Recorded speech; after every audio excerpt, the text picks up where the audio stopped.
Welcome to Savage Minds. I'm your host, Julian Vigo. Today's guests are Toby Green and Thomas Fazi. Toby Green is a professor of African history at King's College London.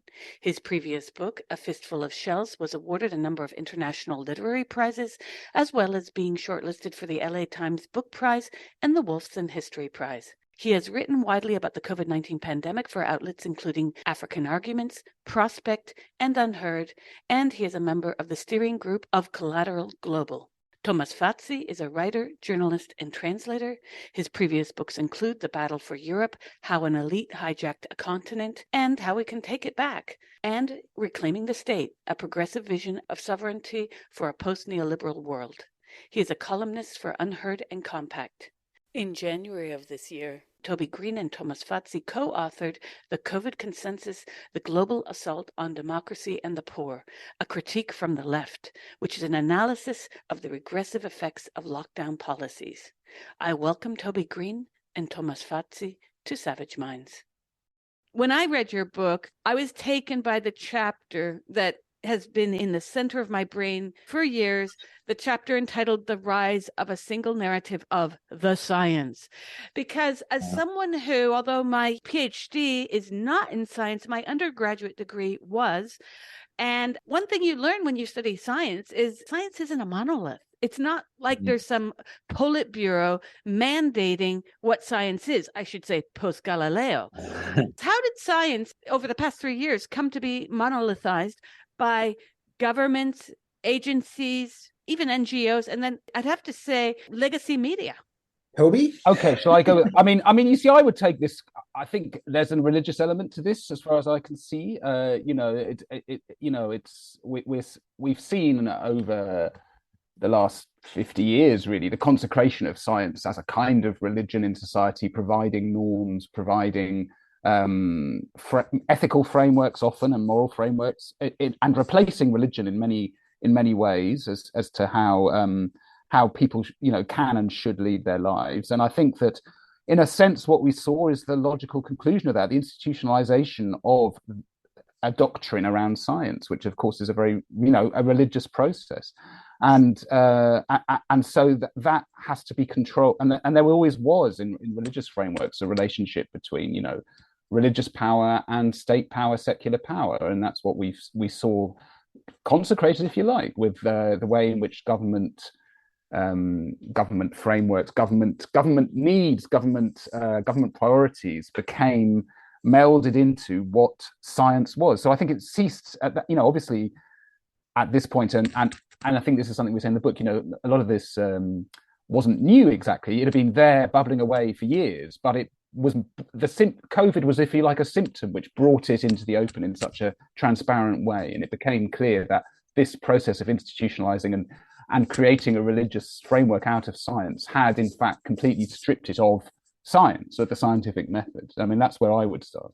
I would add to that. I think this has to be contextualized within a sort of a wider anti-democratic push that we've seen over the past decades as part of the neoliberal era, and that has included, I think, a transition from democracy to technocracy, and so that has been associated with an increasing role for the so-called experts that rise above the kind of the bickering and the pettiness of and the complications as well of parliamentary politics to kind of dictate an alleged objective truth.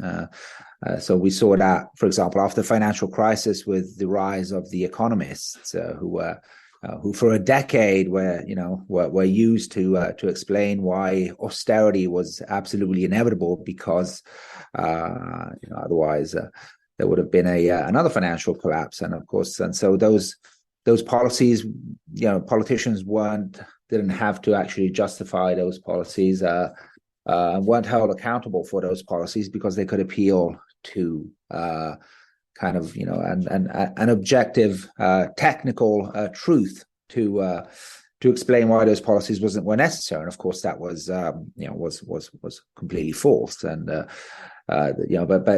just like the kind of the iconocracy, the economic, this new cast of economists were, kind of called in to justify those policies. I think we saw exactly the same thing with during the pandemic with the scientists and the epidemiologists and the virologists in the role of what was previously the role of the economists. But I think it's exactly the same logic at play. It's a profoundly anti-democratic. It's a way to sidestep democratic debate. It's a way to sidestep actually giving people a voice. So it's it's kind of a structurally authoritarian approach to the managing of societies and of politics. And of course, so that would be, problematic in itself, even if the science really was complete,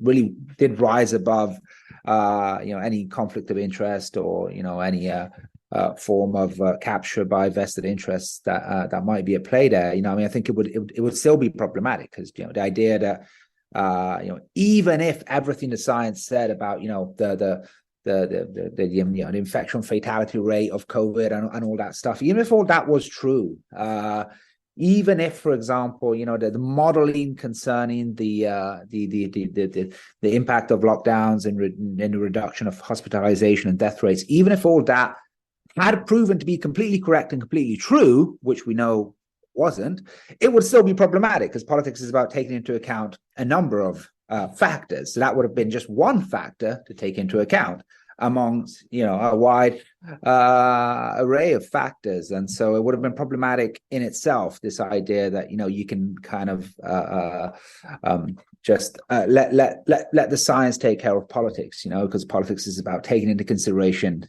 various inputs and outputs. I mean, it's managing, it's the managing of complex societies, and that doesn't have easy kind of technical answers. So it would have been an absurd concept in and of itself, even if the science really had been completely neutral and completely and had proven correct. But of course, given that, we know that the science is far from immune from conflict of interests, and that in fact the scientific, the medical establishment is rife with conflicts of interest, then it makes the concept even more absurd, and it's even more astonishing that so many people actually fell for it. Given the history of what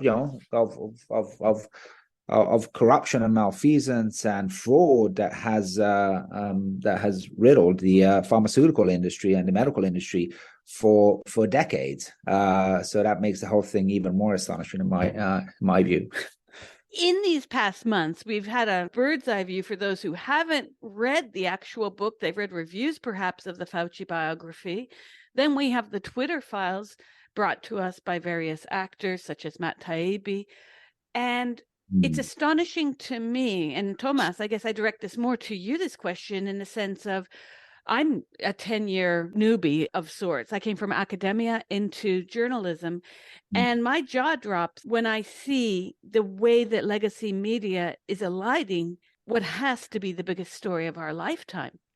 And when I say this, I don't mean to exaggerate in terms of the numbers of people affected by draconian policies, the way that here in Italy, I'm in Emilia-Romagna, the way here in Italy, things were rolled out such that easily 50% of the time when I had to go shopping, I was stopped by police or the carabinieri.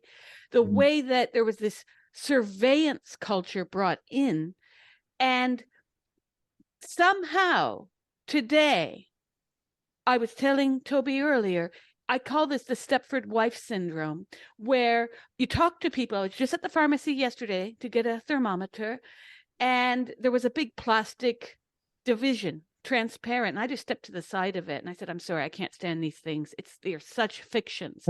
And the pharmacist says, but senora, there is good science. And I said, I don't know what science you're reading, but I suggested some studies to her, both on these plastic barriers and on the masks.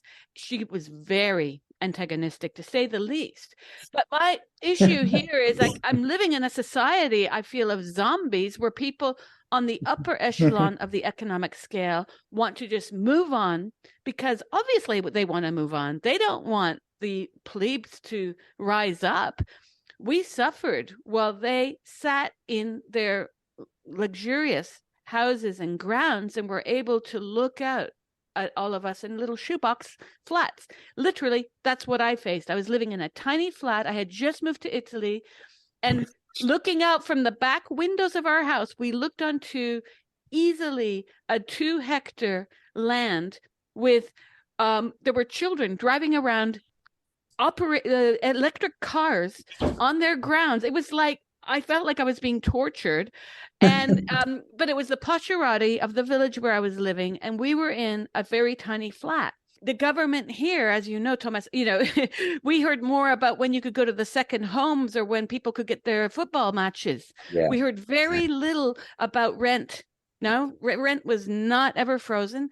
We heard very little about class issues. Even when I look at the international scale of media, I had to turn to, I kid you not, Fox News to hear from legacy media about class and poverty. Fox News, which during the global war on terror, I was having conniption fits to even hear the word Fox News, much less have 2 seconds of Tucker Carlson. So something radically shifted. Can I just come in there? I mean, because I think there's something really important here. Then I'll pass over to Thomas. But I just want to say that, what we've seen, the first 20 years of this century, what we observed were, neo-imperialist wars being exacted around the world, the policy of Western elites, basically supported by conservatives like those on Fox News, and to the horror of liberals. And like what we saw in 2020 was a sort of transformation where we saw effectively the logical conclusion of those policies, destroying the democratic and socioeconomic futures of people in lower middle income countries, being then enacted in wealthy societies. And we saw a complete turnaround where this was to the complete horror of conservatives, of many conservatives at least, and people on Fox News, and cheered on by liberals. And so I just end up feeling, that this is rich pickings for psychoanalysts. But we have seen a really bizarre flipping of the political framework, where what people supported they now feel horrified by, and what people felt horrified by they now support. Yeah. No, I think it's interesting to to kind of compare what happened over the past 3 years to the Iraq War, because we all remember the level of even back then the mainstream media was very much harmonized, and the message was in general very, very pro-war, and we all remember that. And so and the conservative media was especially rabid about the war, and so we remember that time as one where you could already see the emerging power of the mainstream media to impose its own narratives, but regardless of reality. But on the other hand, Thomas, the left but the real left was completely opposed to that war. We all, I'm sure we all went on marches. Sure. They said, this is an imperialist war.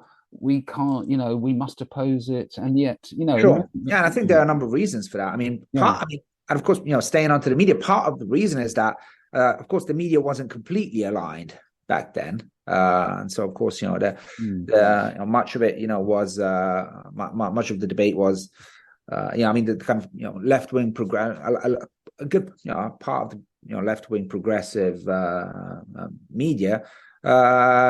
Did oppose the war, but I think that but that also had to do with the kind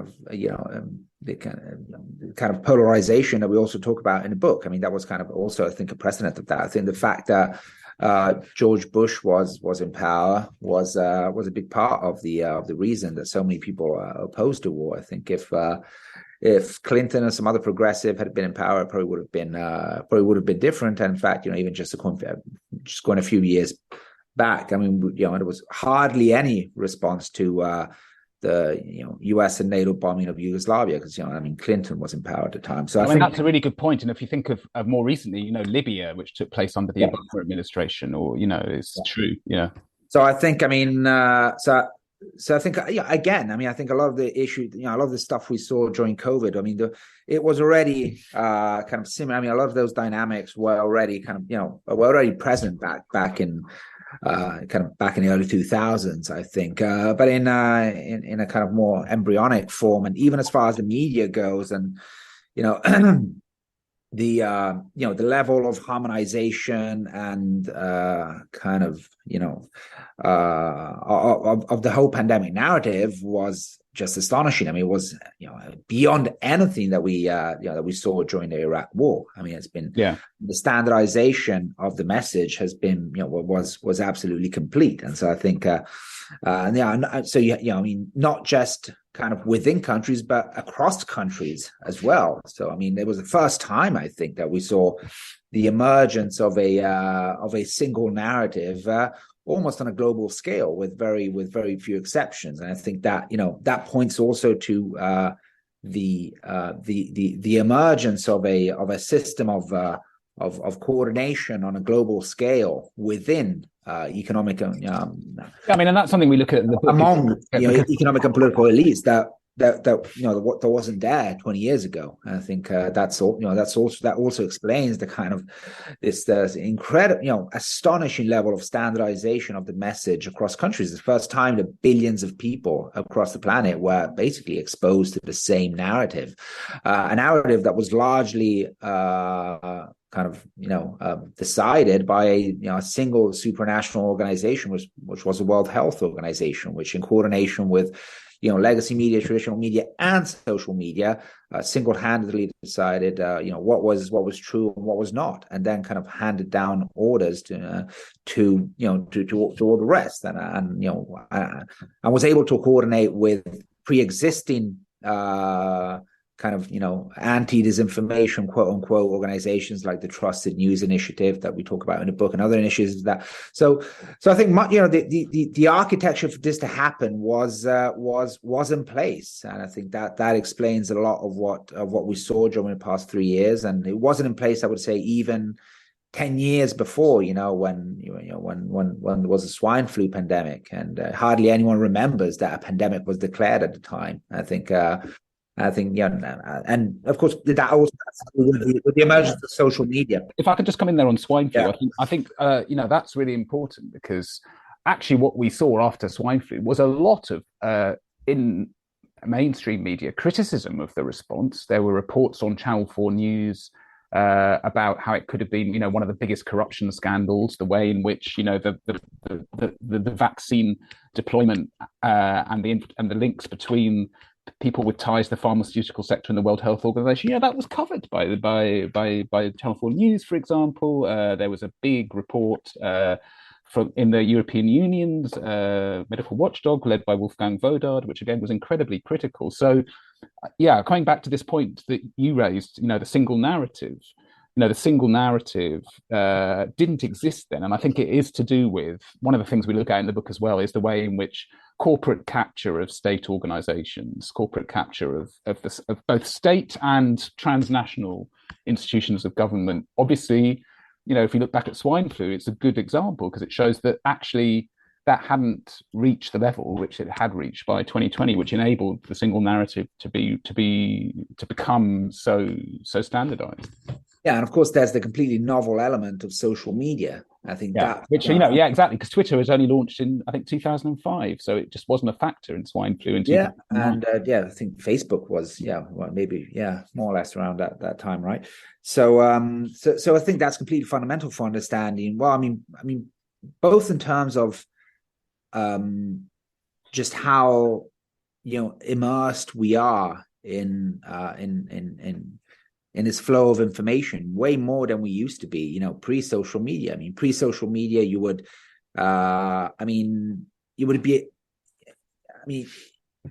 be even assuming that, pre-social media, the mainstream media had been, as aligned as it was during the pandemic or as it is today on a number of other issues, you still would have been exposed to that for at most, a couple of hours a day, maybe reading the newspaper in the morning and maybe, listening to the radio on your way to work and maybe watching the news in the evening. That's the kind of amount of propaganda. So you would have been exposed to maybe a couple of hours of propaganda a day, and the rest of the day you would have been engaged in discussions with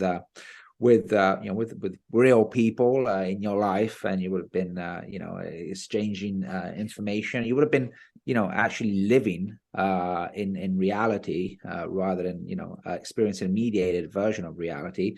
You would be experiencing reality with your own eyes, with your own senses. You would be trying making sense of reality with your own senses, and of course you would be exposed to maybe you read a book, or you'd be exposed to alternative sources of information as well.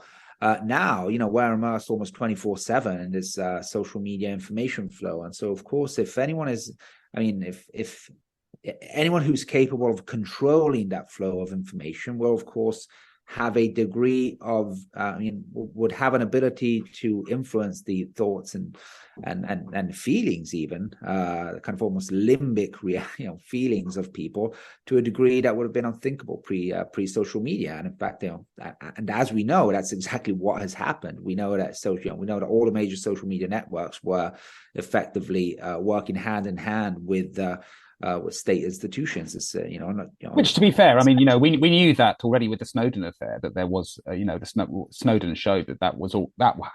Again, it's almost as if COVID brought something which had been going along for a long time to the surface. It was the symptom which expressed all of these factors. And yeah, absolutely. And another aspect of social media is the kind of how it can be also used to exclude people from from civilized society. So if if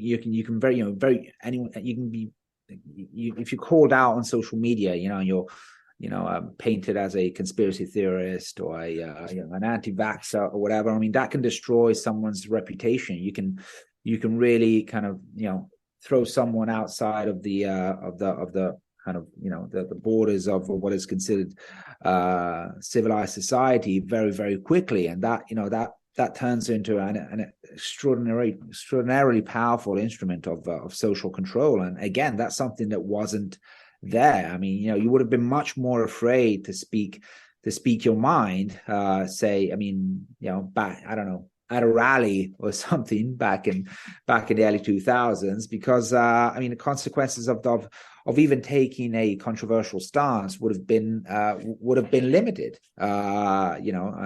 Nowadays, it's enough for you to say what is considered, to kind of veer off what is considered the acceptable railings of public discourse for seriously. For you to get, if not cancelled, definitely for your reputation to be thrashed. And in fact, that's what we saw that's what happened to a lot of even highly respected scientists and doctors that took misaligned or non-aligned views during the pandemic, and they were dragged through the mud on social media in a way that I think so that turned into, that's an incredibly powerful disciplinary tool that again didn't exist even 20 years ago. So I think that's why we see this level of homogenization of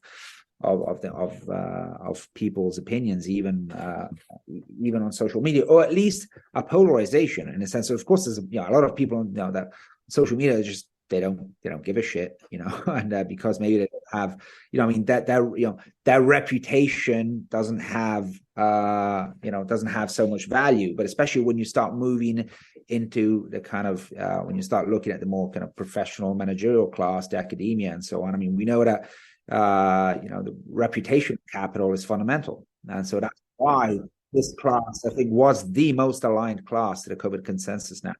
Well, Thomas, as I've said to people, anybody looking at what my work over the last few years must draw the conclusion I don't give a shit about my personal reputation. Well, yeah, you're clearly an exception to the rule. Yeah, but as you say, it's not been a widespread. People do mostly care about their reputations a lot. It's interesting, though. I've had two of the three great Barrington Declaration creators on the show, and I've had Jay on twice. And he spoke about what Fauci did to, or attempted to do to his reputation, although I'd say it's the inverse as to whose reputation is tarnished today, given what we know about myriad conflicts of interest, not only Fauci's, but those are serious in and of themselves, but throughout the establishment. And even there are greater questions here that I've been pondering over the past 3 years, such as, since when, did those of us in Italy vote for Fauci as the grand poobah, to use a Flintstones term? Because in many respects, a lot of decisions seem to be coming from the White House in other countries. It was sort of like, that Sesame Street, one of these kids is doing his own thing. Well, nobody was doing their own thing. Everyone was following this unelected Fauci, these unelected bodies. And when you mentioned earlier about political interest coming from the private sector, the way that even NGOs have an enormous amount of power in policy making way beyond COVID, these are questions that we have yet to scratch the surface of, I feel, because when I look at, I'm just going to give you an example, because I went there this morning. I went and Googled the latest, the mask study, the Cochrane Review. And I just put mask study COVID in Google, clicked on the news item, and here are the headlines. This is ABC News. Masks are effective, but here's how a study from a respected group was misrepresented to say they weren't. CNN. Opinion. Were masks useless? The deceptive interpretation of what science tells us. The New York Times opinion piece. Here's why the science is clear that masks work. Vox. The controversy over the Cochrane Review on COVID masks explained, and on and on. We are reading the news as, let's just say, not journalists, not people in academia, just the regular Jane and Joe Schmo reading the news. How can people know anything since the conflicts of information in the media, ostensibly objective media, but clearly not, is telling us everything? Well, I mean, this is something we go into in the book in a way, because we look at in the chapter, the final chapter on politics and the construction of the media narrative, where, as Thomas said, we talk about the Trusted News Initiative. So for listeners who may not be aware of this, in 2019, an organization was formed called the Trusted News Initiative, which brought together a lot of the biggest, most powerful media organizations in the world. The BBC was running it, but then it had Reuters, it had New York Times, The Guardian, all the main players that you might think of, and also the Hindu, for example. So it was global as well. So and it was specifically formed around times of tension at elections, and it was clearly formed around what was going to happen in 2020 in the US in the Trump what turned out to be the Trump-Biden election, and then the Trusted News Initiative became the kind of clearinghouse for received opinion about COVID. So that became the way in which information about the pandemic was marshaled. But what we argue in that chapter, and I think is really important, what, as Thomas you were talking about, the transformation in social media, the transformation in information in our lives. I think this is really important. Our lives have been transformed in terms of its interaction with information, but we clearly live in a world now where, information is unreliable. It's completely unreliable from any source, virtually. What counts as a reliable source of information is virtually impossible to determine on any rational basis, and it becomes a tool of propaganda. And that really has major implications for democracies, because democracies are founded on the principle of rational choice, and rational choice requires accurate information. And if we are now in a world, which I think most people would recognize on whatever side of the political spectrum, actually, this isn't controversial. We're in a world of misinformation. It's just what we might think of as misinformation is not what other people think of as misinformation. We're in a world of misinformation. That makes, the democratic process increasingly difficult to see how it's going to respond to that. And I think we, as you said, actually, we have to have an open conversation, and we haven't seen it because it's so important. But going back to your thoughts on the war on terror, this is one thing, Toby, that I disagree with you on. True, I was on the streets. Sounds like you were on the streets. A lot of people on the left were on the streets protesting this. But something interesting happened right around that time. And I saw this. I was on CNN responding to comments on the conference in Durban just the month before the 9/11. And all of a sudden, during the first months after 9/11, I started to see sites like CNN close their comment sections down. Now, that's a telling sign, because what was going on the left side of the spectrum within media was this. You had the likes of Jeffrey Goldberg and Judith Miller writing absolute nonsense about the alleged connections between Saddam Hussein and Al-Qaeda. Totally fictitious. This was Goldberg. What happened to Goldberg? He was promoted. He was promoted from the New Yorker. Now he runs the Atlantic. What else? We had Judith Miller's fictions. Yeah. Again, she left the New York Times. There were no real repercussions for a lot of the people that spun the global war on terror. And at the same time that those of us on the left, because there's the neoliberal left, which I put in quotes, the left there, because it's not that lefty. But the neoliberal left was actually quite on board with this. And let's not forget, it was Democratic Representative Barbara Lee from California, the only member who voted against the war from the houses of Congress and the Senate, the only one. So this was a war largely supported by both parties. And there was an opportunity, both journalistically and within politics, for the Democrats to turn that ship around. They chose not to. And this is when I started to see political opinions of people, and I have to sadly include some of my friends, shifting to this very hawkish mentality. Now, I think a lot of this is very much part and parcel of how the COVID narrative within media and big tech was fomented, because what we learned from the global war on terror is that you can change the quote unquote left's opinion on the very principles upon which they're based: class issues, anti-war. None of this resonated. Yeah, I don't think I think we're fairly close together on that. And I would agree that, you know, one of the things it became clear in the first 15 years of this century that, you know, I think in a way the idea of left and right in the US or the UK, you know, is so out of date. You know, I mean, the Democratic Party is not a left-wing party, or it has a left-wing element. You know, Bernie Sanders represents it, but the Democratic Party elite wouldn't allow him to be the candidate, even though he was the choice of the primaries. And you know, the Labour Party, again, you know, you know, there isn't really a political clearinghouse for a genuine left. It is a neoliberal left, and for quite a long time before COVID, I'd lost it. I kind of lost interest. I don't know if it's the right word, but I certainly didn't have any sense that that the left, that the mainstream Western left was going to be able to offer any kind of fundamental change. Because yes, as you say, it was fundamentally on board with the program. It was on board with neoliberal governance and what that required. And I think that, you know, that had become clear, really. Yeah, and even amongst the hard left, if you recall, Adolf Reed actually hit back against the claims that COVID has a somatic racism to it of sorts, that he said, well, no, this is a sociological issue, obviously, who are living in close quarters, who's not. And the DSA in the US, where he was supposed to speak in Philadelphia, like 2 months later, deplatformed him, basically accusing him of racism, Adolf Reed. And I had to do a double take on this, because it became this very slippery slope to whatever you said. It wasn't just that you wanted to kill grannies or that you were a COVID denier or an anti-vaxxer, right? I mean, I've given all my kids those shots. They were born in St. Mary's. They got all the required shots initially. But of course, there's a huge difference between taking a polio vaccine and taking a newly experimental, untested quote, air quote, vaccine. So all of these issues became conflated.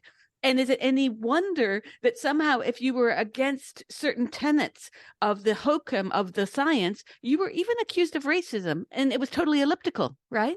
Yeah, I mean, that's the thing about the pandemic. It wasn't just the mainstream left that went along with it. I mean, it was the so-called hard or radical left as well. In fact, they even doubled down on it. I mean, the hard left's criticism of the measures was that they weren't harsh enough, they weren't restrictive enough. I know, laugh or cry. So, Yeah. So that was absolutely crazy, and but I think much of our book is dedicated to trying to understand how people that we used to consider, family, politically speaking, embraced, measures that went against everything that the left but historically has stood for, still should stand for, in terms of, the way it increased, inequalities, social inequalities, economic inequalities, gender inequalities, and the way it transferred huge amounts of power and wealth into the hands of the already powerful and the already wealthy. The devastating impact on lower middle income countries. Whatever, and of course this complete sidelining of democracy, and this really disturbing creeping authoritarianism that we saw, which also used to be something that the left used to fight against. That was a big thing of the post 9/11 social movements. Denouncing how the war on terror was being used to crack down on civil liberties and to crack down on the right to protest, and was in fact being exploited and instrumentalized for reducing the spaces of democracy. This was a crucial pillar of the whole anti-war movement, and there was a lot of criticism was directed at how the Patriot Act and kind of the rise of the national security state, and again all of that just went out of the window with the pandemic, and that was that was really quite astonishing. And I think it points to the fact that nothing good can come from that world anymore. So I completely agree that thinking in terms right left terms doesn't make any sense anymore. I think a lot of it comes down to what we've been talking about: corporate capture of trusted institutions. And that combined with what you were talking about, Thomas. The information. Well, this is we're talking about sections of the population which are so much more immersed in media than they were 10 or 15 years ago. But that media has been captured, and there's no other word. The Trusted News Initiative says it all. It has become part of a kind of conglomerate view of how to represent reality. And if you're that much more immersed in it than you were 10 or 15 years ago, I think that does explain quite a lot of what's happened. Yeah, and also, the elites have learned that nowadays, all you got to do is couch whatever policy, no matter how regressive it is, in progressive terms, and that's going to garner you the support of the progressives, which is quite astonishing. So now the progressives just take at face value whatever those in power, whatever way they spin their policies, and of course that's something they've always done. And so those in power never say, we want to invade this country to steal its oil, and so and crack down on civil liberties at home. Of course they'll say, no, we're doing it to defend you at home and to fight for freedom and democracy abroad. And so those in power have always couched their policies in kind of progressive humanitarian terms. That's not new, but the left used to be able to kind of see through the bullshit, and realize that actually maybe it's not about what they claim those policies to be about. Maybe those maybe they're just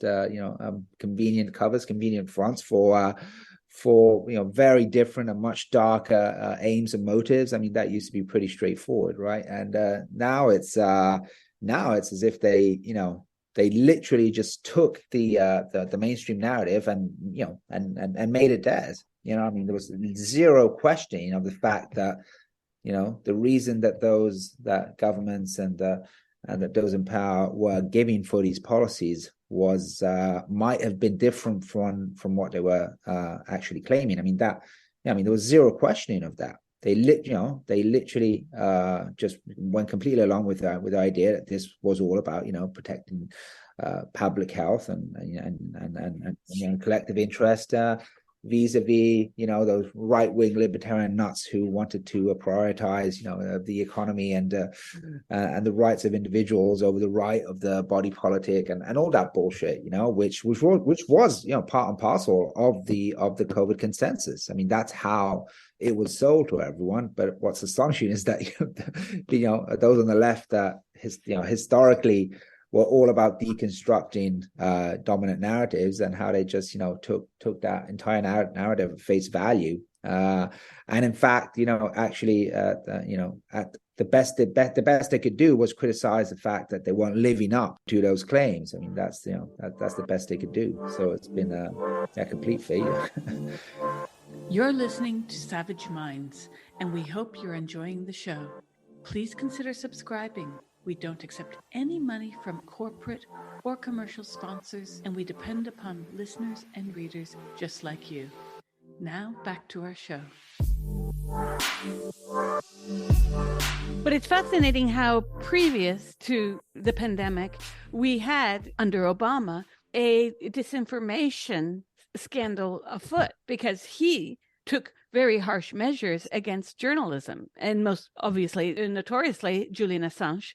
Yeah. And then what's happened with Snowden, that created a public distrust of journalism, ironically, even though that is what the mandate of journalism is, to expose these kinds of scandals. Similarly, I was working on an ethnography in Brooklyn of several of the 14,000 disappeared men in the U.S. after 9/11 under what was then called the National Security Entry-Exit Registration System, more colloquially known as special registration. And this was done under the then INS before the government changed it to Homeland Security. It was fascinating to see on the ground. Again, I have to refer to some of my friends who would say, "Why are you doing this? Are you becoming a Muslim?" And I said to some of my friends, I said, "Doesn't it bother you that there are 14,000 men who've been disappeared from this country?" And people, well, no, it's not in the news. It can't be true. Well, yeah, it is true. And it's fascinating because the then ACLU, and I say then because ACLU has gone since, but the then ACLU was on it. They were great. I was working with some great attorneys on this. And I was working with men who, my main subject ended up being disappeared, a tailor from Cairo. Now, this was all because of 9/11 happening, the government and George W. Bush cracking down, and the idea that if you overstay your tourist visa, then you're a potential terrorist because you speak Arabic or you are Muslim, etc. The only country not in the Muslim list of those special countries that were targeted was, of course, North Korea. What's interesting about that era, and then looking at this today, is that we were trained, especially in the US, Americans were trained to understand these exceptional cases of surveillance and registration, and they just sort of took it and moved on. Even though our history, thinking back to what happened with the Japanese internment camps in the US during the Second World War, or even you can go see it today, Marfa, the estate of Donald Judd, where you can see where Germans were imprisoned, but that's in the past, so that's okay. It's all very surreal to me how people were able to accept their own subjectivity to this kind of quasi-prison. Well, I mean, I think that's where the writings of the Italian philosopher Giorgio Agamben are so important. I think absolutely that this was justified in that worldview because it was a state of emergency. Because it was a state of emergency, extraordinary measures were required. And this was a war on terror, and the word war implies that they're going to be victims, unjustly maybe, and people accept it in those terms, and I think that's what happened. And Agamben's analysis was so spot on, and that's what happened then. The war on terror saw, and as a historian of somebody who's spent their career working on the non-Western world, on Africa primarily, but also on parts of Latin America. What's fascinating for me is to see how really what we've seen is kind of the framework of authoritarian, because the definition of colonialism is in many ways authoritarian capitalism or extremely authoritarian capitalism. The capture of markets, the forced labor, and all of those things, and that authoritarian model and the emergency framework which justified that then has permeated, always was part of the Western state, and now it's kind of clearly part of the Western state. And the war on terror was a very important part in that shift, I think. And then we've simply seen the continuity of that through the following 20 years. Yeah, but again, what's astonishing there is how all the followers of Agamben turned on him when clearly all he was saying was, well, that state of exception that we've been warning about and talking obsessively about for the past 20 years. In fact, Agamben starts to talk about the state of exception in the wake of the 9/11 wars, and the rise of the national security state, and so you've got this whole subsection of the hard left, which was a huge thing in academia, and which idolized Agamben. And in fact, these guys have been drumming on about seeing fascism pretty much everywhere. A lot of the people, a lot of Agamben's former followers. They even considered the obligation you have in Italy to carry your ID card around as that an unacceptable form of fascism and authoritarianism. And so these people that have been seeing fascism everywhere, even where it clearly wasn't there for the past 20 years,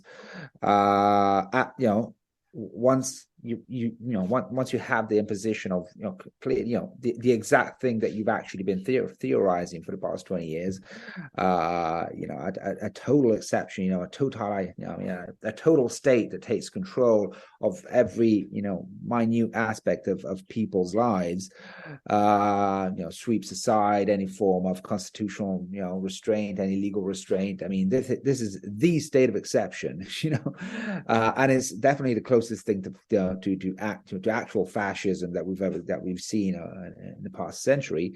Suddenly, instead of joining Agamben in denouncing these policies as an obvious example, the realization of everything you've been warning about, no, you actually turn on him and you start calling him a crazy fascist for pointing this out. That was extraordinary, and I think that again, it points to. I think it also points to the fact that a lot of people on the left, see politics as very much a performative act. It's not, they can never see themselves actually, I think, going against the state and really risking everything for what they believe in. And so, of course, they don't really fear, the surveillance state or this kind of or the national security state, because they can't really see themselves ever actually being at risk of true state repression, because they view politics as largely a performative act.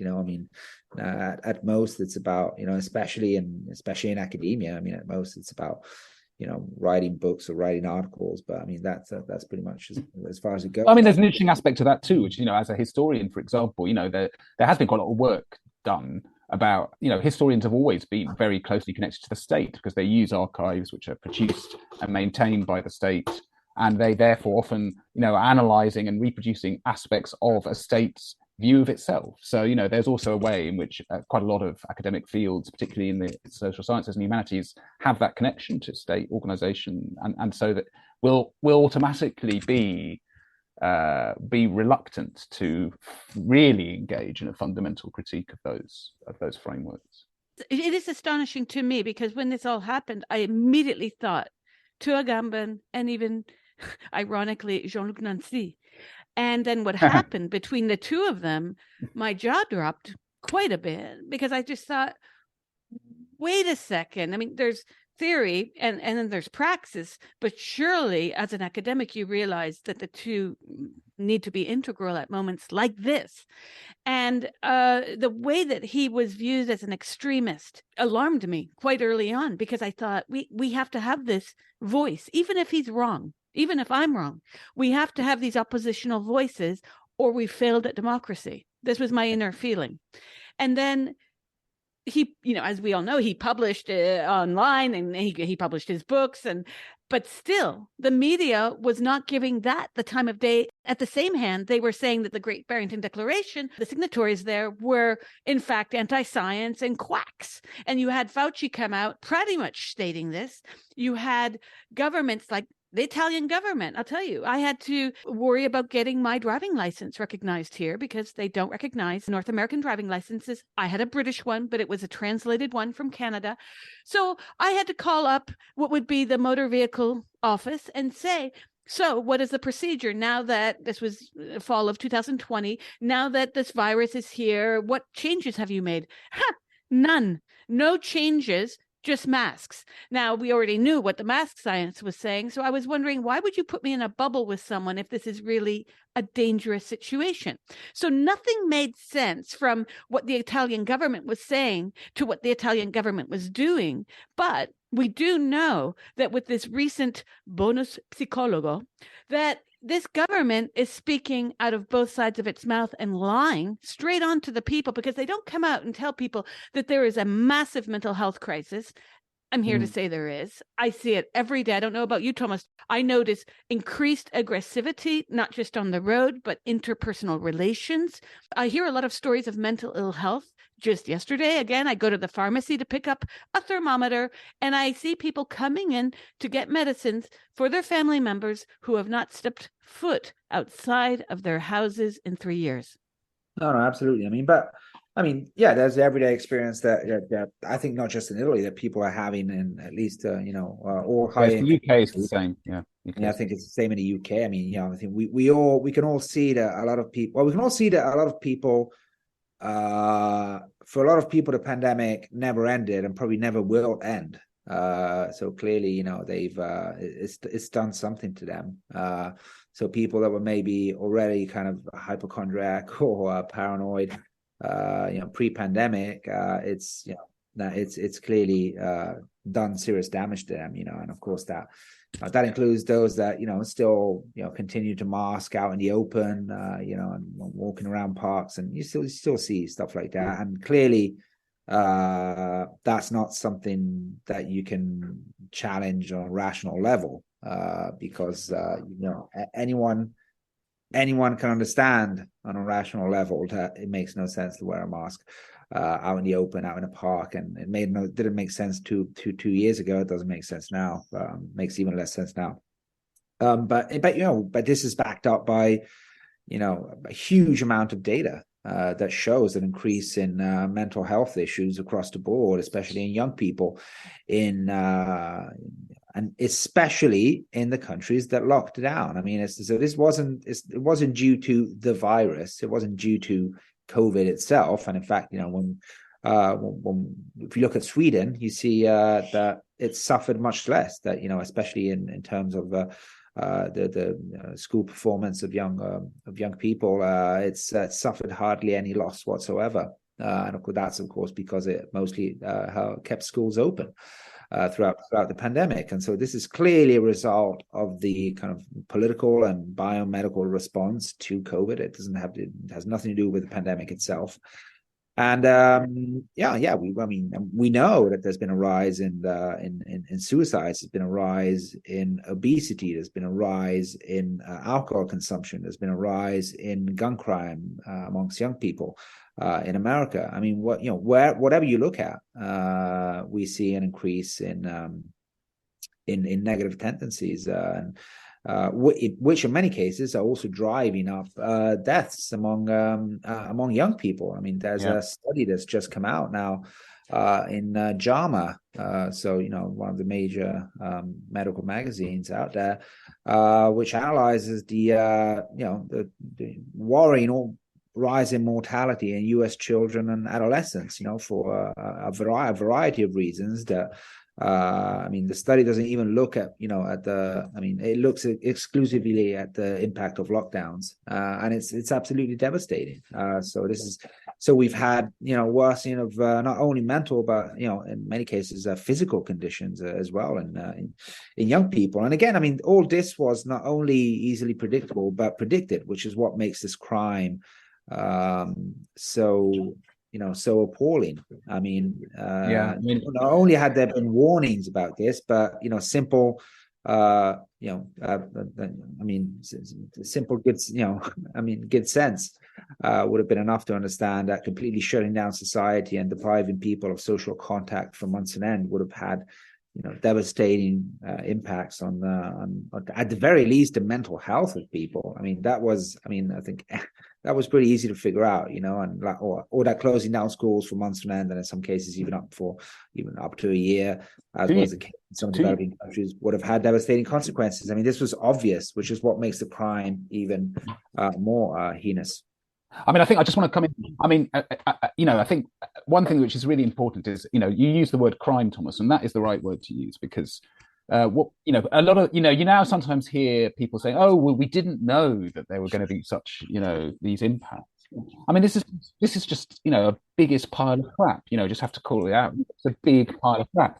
It really is. There was UNESCO released a report on March the 19th, 2020, about the fact that half of the world's schools had now closed and what the impacts of those would be. And it's quite clear. They make it quite clear. They make it clear that the impacts on the underprivileged are going to be worse. They say they're going to be impacts on nutrition, impacts on child protection, and that school closures were only going to massively exacerbate inequalities because there were going to be gaps in care, because parents were going to be suffering from greater stress, they were going to have extra responsibilities, and that all this was going to have a catastrophic impact. This is a UNESCO report from March 19th, 2020. So it's just a big pile of crap that we didn't know that this was going to have these impacts. And so the question, we really have to lay this clearly. This is a crime because we knew this, it was predicted, and it came to pass. And then you have to ask some, and actually hold these fuckers, is the only word I can use, to account.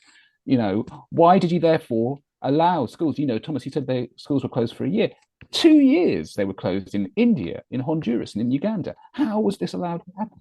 It's the most extraordinary crime. In Chicago, the union came out and accused people who wanted the schools to be open as being racists and against poor people, when in fact those were the demographics and misogynists. Those were the demographics. Yeah, because what happened in low-income countries, and there's a film about to be released about this, which will be released on the 3rd anniversary of the Indian lockdown by Collateral Global, on the impacts on education in rural communities in India. What happened was that huge increases in marriage of adolescent girls, because suddenly there were suddenly there was no money, there was no work, real crisis, and it was, if people could marry their adolescent girls, they would, because that was at least they would have one fewer person to feed. And the idea that it was misogynist to want schools to reopen is the most colossal pile of crap I've ever heard. It really is. Yeah, well, what we saw here in Italy were parents forming groups with the teachers to try and get the schools open. I interviewed a lot of them for various articles, because it's not even a joke at this point, but I accuse those who designed lockdown of trying to make women into Einsteinian astrophysicists, because how are we supposed to work and do DAD here, homeschooling? How are we supposed to do all that and do this within a 24-hour cycle? I was working full time. I'm a freelance journalist, so I was working at home. My wife ended up doing the homeschooling and the daycare with my son, who wasn't yet in school. And it was in large part because of her. We had to take a no English approach in the house, no more English, so that my daughter would be on level with Italian, because we had literally just moved to the country. And I kept thinking, what sadist came up with this? Because right before you came on, Thomas, Toby and I were talking about the run-up to the anti-science bullshit that's been going on for the past 3 years. And there's been another truckload of bullshit in the form of gender ideology, where for the last 10 years, I've been working on this massively within the UK, where I was based for many years, where all of a sudden gay rights groups don't know what a male or a female is, because those NGOs took a mandate and loads of money to push transgenderism from the late 90s onward. I saw this in New York. I saw this directly in London, where all of a sudden sex is no longer dimorphic. Humans are on a rainbow, right? Are you a little bit of this or that? And it's complete bollocks. And so we saw that. And then here in Italy, the Legge Zan, which was somewhat defeated. Let's see what happens thereafter. And I'm going to skip to this very quickly. The Oscars the other night. not ironically, wink, wink, we've got a film nominated for documentary Navalny, which is paradoxical. If you listen to the speeches of all these, ills of Russia, but those very same ills could be applied to our good friend who's living in Russia because Snowden can't leave the country, or our other good friend holed up in a very nasty prison in the UK. And yet all these human rights issues, and Thomas, you talked about this earlier. I live in a small town, and last month I've written to the Comune here about this. There was in the library, I kid you not, a group of psychologists who came to discuss the most pressing topic after these past 3 years, childhood bullying. And I was just apoplectic when I read this. And this is on the heels of another fascist conference. Everything's about fascism here. Exposition of art, fascism, Mussolini, fascism. And then this. And I said, wait a second, we've just come out of fascism. And I wish we talk about the elephant in the room and stop going over 90s trends in psychology. Yes, bullying's important, but I'll tell you what the biggest bullying has been: me locked in a house for a very long time and having to worry about where I'm going to eat the next meal. And this is completely skipped over. All of these local discussions and local city councils, they don't want to touch it. It's like dangerous to discuss the fascism and the totalitarianism we've been put through. What do you say to that? Yeah, I mean, it just points to what I was saying earlier. For these people, I mean, politics is purely performative, and so, I mean, the whole it's the so-called anti-fascist left here in Italy that I mean, it's completely quiet for 3 years about everything that's happened during the pandemic and about more in general the social and economic crisis that the pandemic measures have engendered and worsened existing trends and so on. Completely quiet about all that. And when they finally manage to convene a demonstration, it's a demonstration to fight against fascism, because a bunch of right-wing kids have beaten up a bunch of left-wing kids outside of a school. As if that's, yes, of course, that's a bad thing. But I mean, to think that in some way signals the return of fascism is completely ludicrous. I think. But instead, I mean, tens of thousands of people, demonstrating in the streets of Florence against fascism. It's a complete joke. But I think, it's, as we were saying earlier, for these people, it's purely performative, and so of course they, fascism. They only see fascism where there isn't any fascism, because there's no risk in fighting. A fascism that exists only in their minds. But of course, when it comes to fighting, an actually existing fascism in the form of, hyper-authoritarian policies that we saw during the pandemic, then they'll completely shy away from that, and in fact won't even call it out as fascism, or quite the contrary. It's those that are fighting those measures that are fascists, and so you've got this complete inversion of reality. But it has to do with the fact that politics is purely performative, theatrical act, which has nothing to do with reality. I mean, I think a lot of this comes back to some of the things we have been talking about as well, to do with social media, for example, because reality itself has become more performative. Something is real because you've tweeted about it, not because you've actually done it.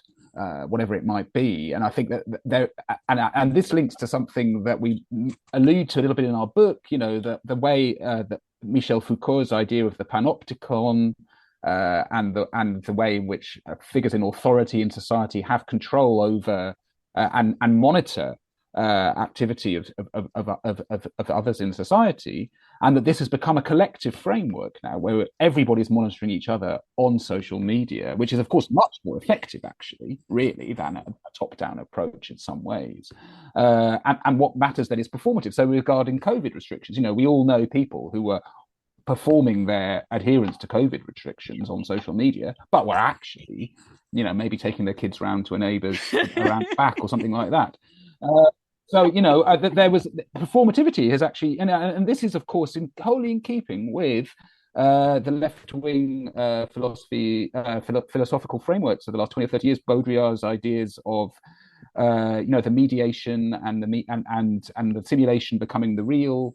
Yeah. No, this is actually wholly in keeping with all of those ideas. And so what we see is almost like a rejection of the cherished idea. And as I say, this is in many ways, I think, quite rich pickings for psychoanalysts.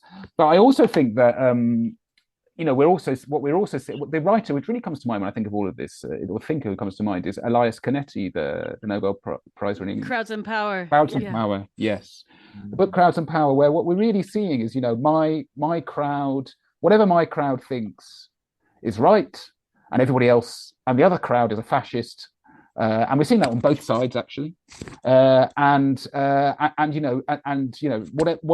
the relationship between those ideas and reality are very tenuous on all sides, really, and that is to do with, I think, the simulation having become the real. Yeah, I think too, Baudrillard's description of the parking lot outside of Disneyland, right? And he says that's the only real there, ironically. And the other day I was in a conversation with someone here, and he reminded me of a quote. He directed it. He credited it to Oriana Fallaci, but it's not her. I went and looked it up. It's Mino Maccari, who was an Italian painter, writer, and journalist, who said, I'm translating here, fascism can be divided into two categories, the fascists and the anti-fascists. And it sort of speaks to what's happening in the sense of all of what we're talking about combined with wokery, right? And social media is a great performative specter for wokery, especially when you can go on and tell people that they are anti-vaccine because they don't want to take this. Or myself, I was given a fine here, which I'm not going to pay, to take this quote unquote vaccine. I put it in air quotes. And in your book, Vaccinating the World Against COVID by Any Means Necessary, followed by that conclusion to that section of your first part of the book with Omicron, it's very interesting, this, because I interviewed Topher Field, who made a film about what happened in Melbourne. And he talks about how the goalposts had rocket boosters on them for this pandemic. They were always shifting, not just there, but here too, right? So we were told you remember the vaccine under Trump, when he was talking about it being developed, all the Democrats were like, ain't no way that's getting in my body. But when Biden won, everything shifted. And it's quite interesting to see how, I mean, we saw the power of big tech around the laptop story. And then the vaccine hesitation suddenly became everyone's who's a good person, who's a good American is going to take this vaccine. But that story was very mismanaged, even by Biden's own words. It was supposed to be a true vaccine that stopped the virus. Of course, that was anything but true.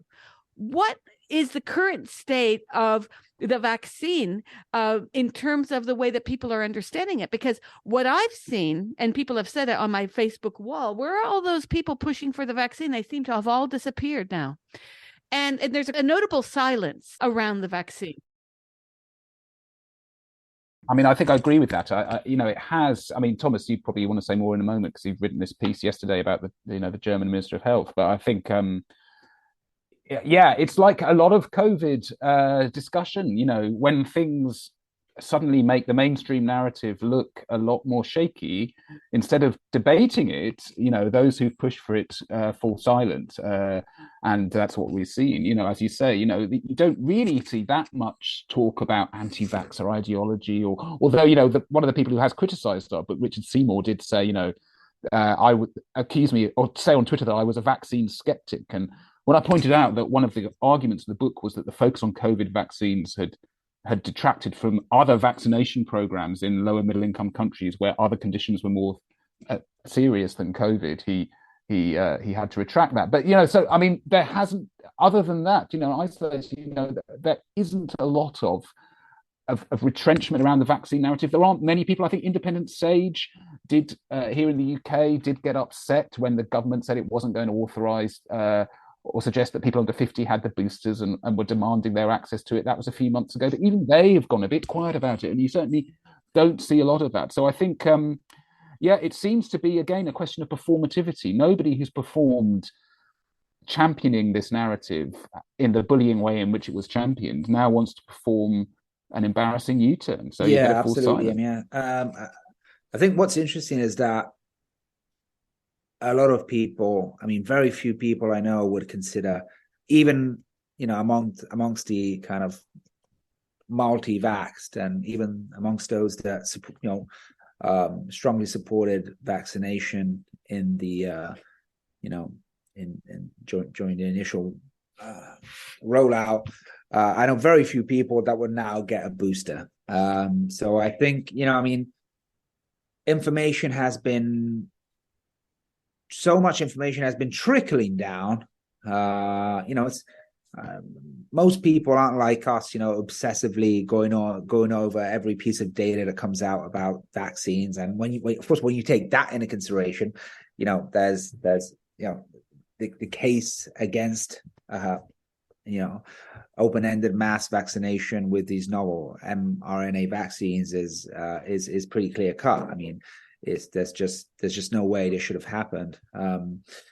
But I think even those that aren't kind of like, paying too much attention to the issue, enough information is trickling down in terms of, you'll hear about, another person I know that's had post-vaccination problems, and but what about, I just heard on the news that they're throwing away 2 billion doses because no one wants them anymore, and I've just heard that Miss von der Leyen in Brussels doesn't want to hand over the text messages that she exchanged with the Pfizer CEO Burla, in which she negotiated the purchase of 2 billion doses of the vaccine. So there's some stuff trickling down or information bubbling up to the surface that is making enough people, at the very least, suspicious about the whole thing. But of course, again, you have the problem of sunken costs. I mean, those that, on the one hand, you have those that, of course, don't want to be thinking too much about what the they don't want to be thinking about what they put into their body,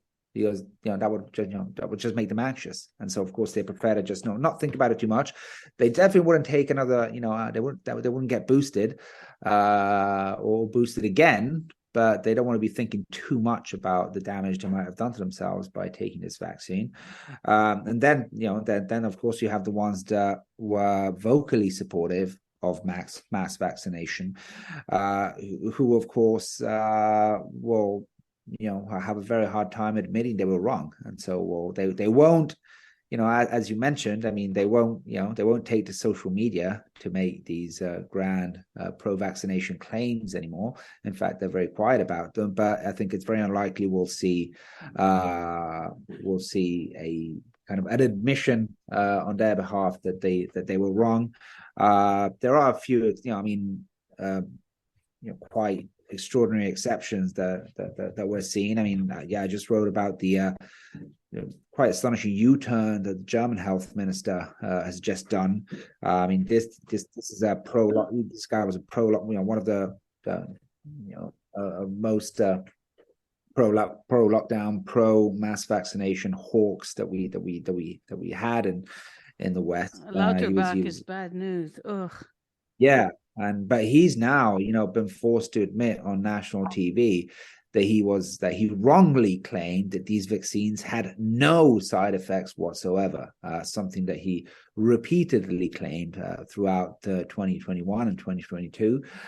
And he's now admitted that he was wrong. And of course, that's because it's become impossible to hide, since there are, almost 350,000 adverse events that, reports that have been lodged with the German Ministry of Health, dozens of legal cases that are being mounted against the German state, of course, because thanks to the contracts signed with the vaccine makers, all the liabilities and all the legal liabilities in the event of adverse events or any negative effect associated with vaccine is on the states, so the companies aren't liable for anything, which means that the states are going to be landed with pretty massive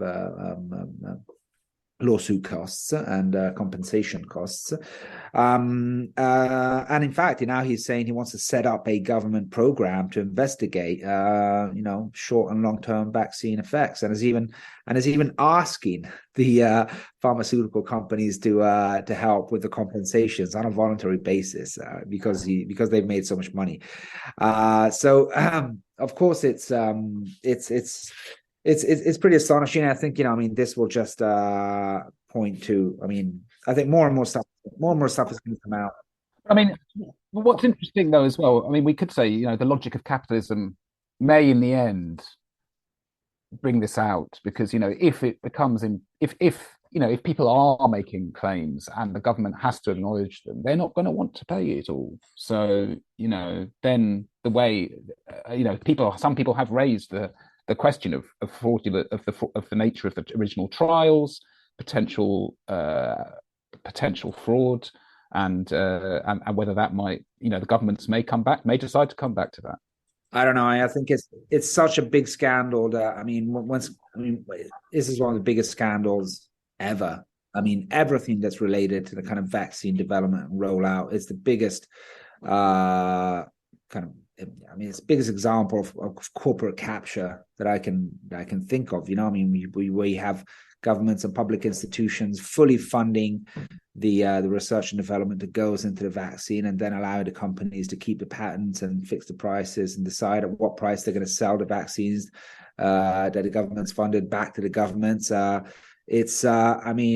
Again, this relates to issues that the left has been denouncing for a very long time. This is like the shock doctrine that Naomi Klein wrote about in her book on steroids. Yeah. Well, the film made by Jennifer Sharp called Anecdotals reveals the doctoring of a lot of the science, and it was kept from official documentation. I recommend you watch the film. I interviewed her with our last show of 2022. And this is an LA-based filmmaker who does films in Hollywood. And she put her own career on the line, because this will have a knock-on effect, of course, for future film projects.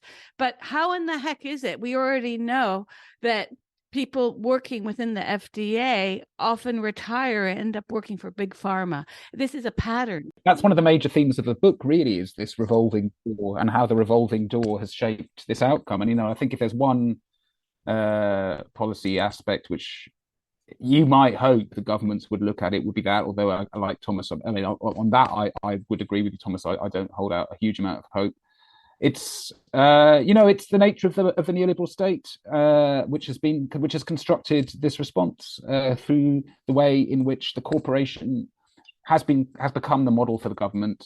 The management of, the often autocratic management of corporations has become the model for government and government-led institutions, and that's what we've seen.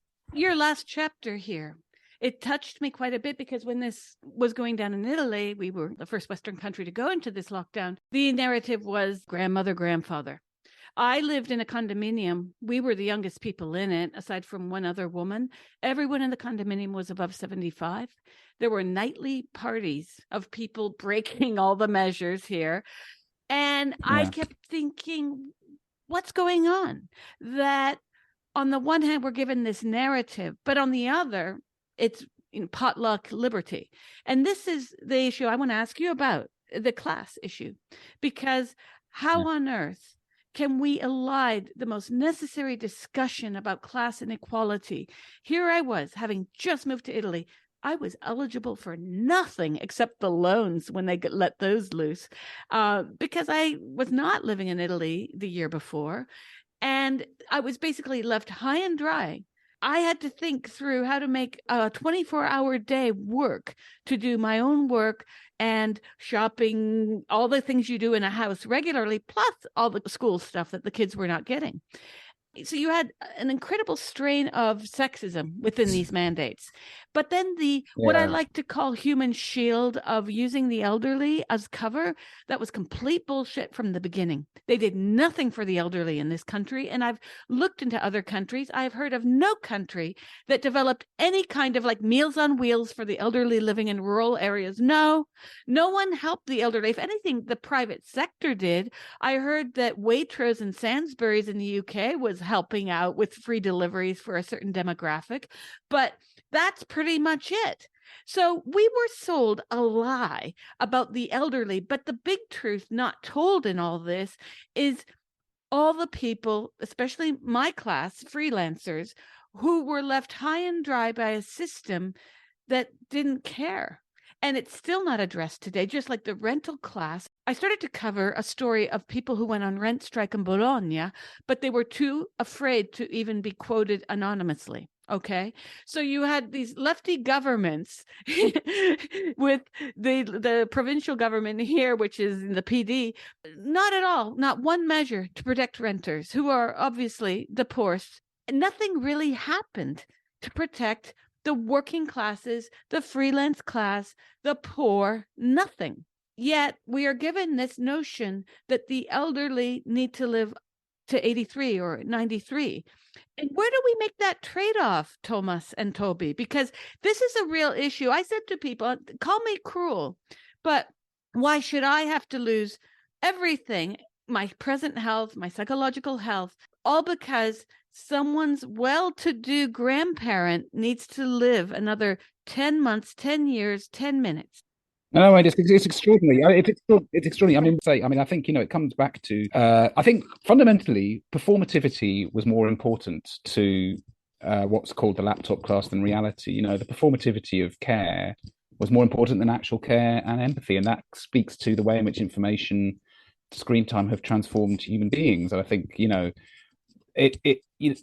idea that, this was being kind to older people is incredible. They were locked up, marooned, isolated from their loved ones, died in care homes alone. I mean, extraordinary cruelty. But actual cruelty was not as important as performative care and empathy, and that's where I would trace it to. And I think the distance which has been created between people through new technologies largely and its impacts on people's consciousness, that's where we're at.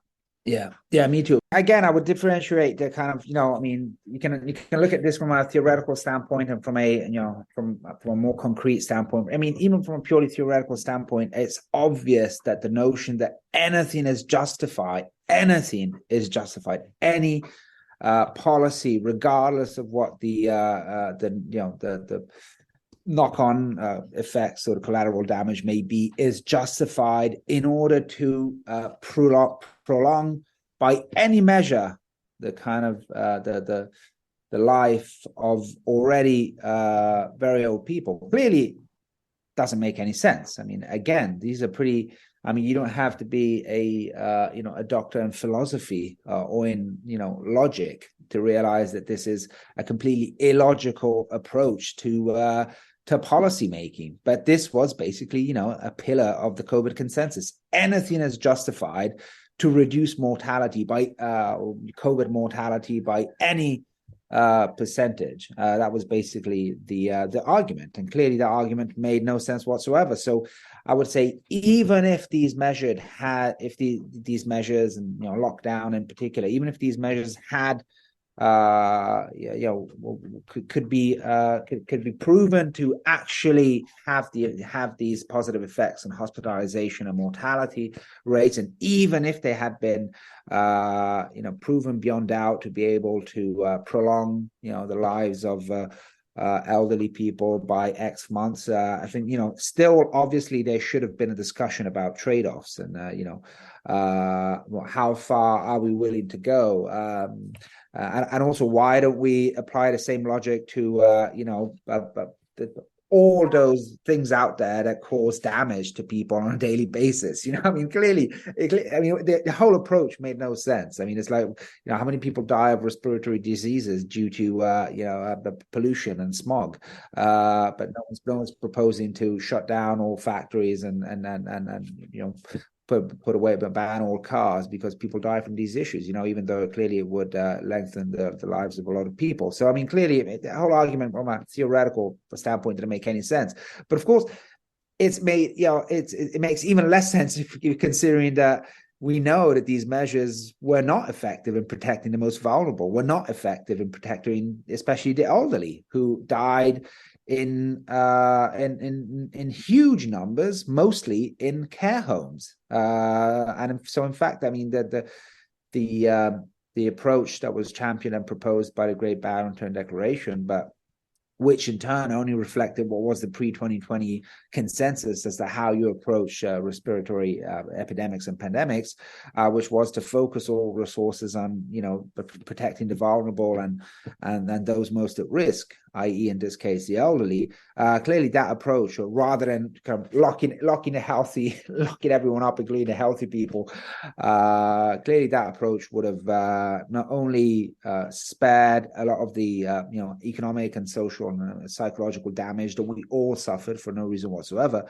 but it also would have been much more effective, I think, in actually saving the lives of those that were most at risk from this virus. So I think the failure of these measures is a failure at all levels. They failed in all respects, but even in terms of their own arguments, which was that they were necessary to protect the elderly and to protect the vulnerable. They failed to do that, and that was easily predictable. In fact, was predicted. And so again, I would stress that there's a criminal element to what was done.